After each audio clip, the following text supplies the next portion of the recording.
Welcome back to Askewed Reviews, and we are continuing the Critters series with the 1988 film Critters 2: The Main Course. Here is your trivia question for today. What is the name of the fast food restaurant in the town? The answer will be at the end of this video.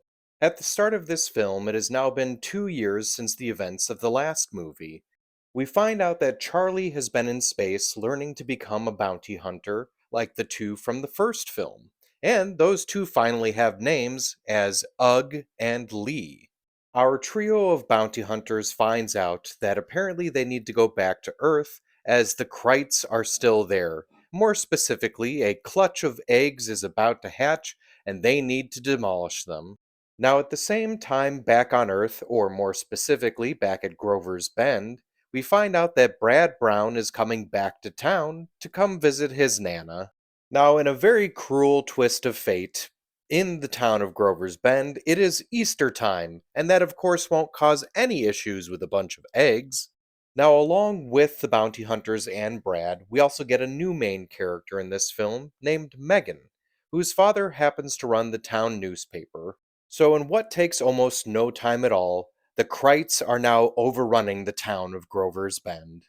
So, will the combined effort of Brad, Megan, Ugg, Lee, Charlie, and all the townsfolk be enough to stop the Krites? Or will the combined effort of the Krites be enough to take out the town? The director and co writer for this film is Mick Garris. Garris is also the one who does the voices of the Krites this time around. David Toohey was the primary writer for this film. This was also his first writing credit, although he would go on to do quite a bit more, as he would do Waterworld, G.I. Jane, and all of the Riddick films. The sequel once again takes place in Kansas, but this time instead of being filmed there, it was filmed in California. There are only four actors that return to reprise their roles from the first film.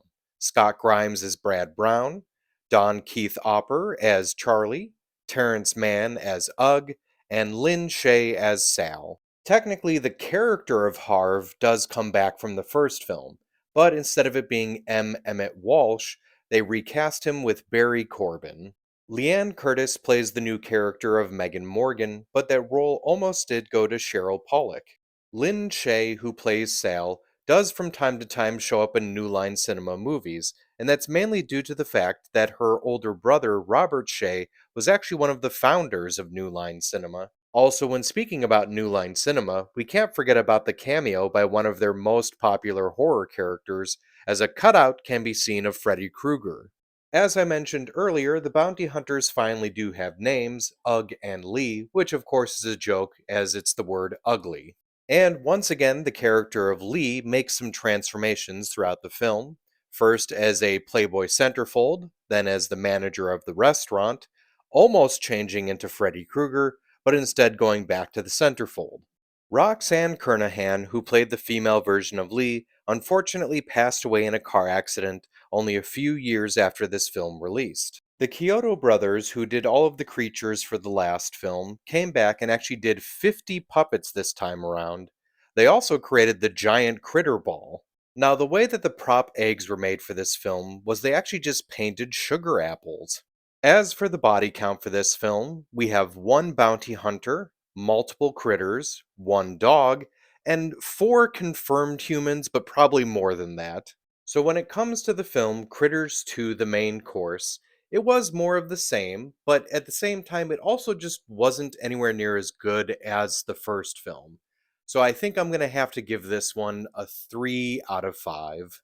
Now, as for the trivia question from the beginning of this episode, what is the name of the fast food restaurant in the town? In what appears to be the only restaurant in town, we have the Hungry Heifer. I hope you enjoyed this episode of Askewed Reviews, and if there is a movie you'd like to see get a review, just mention it in the comments.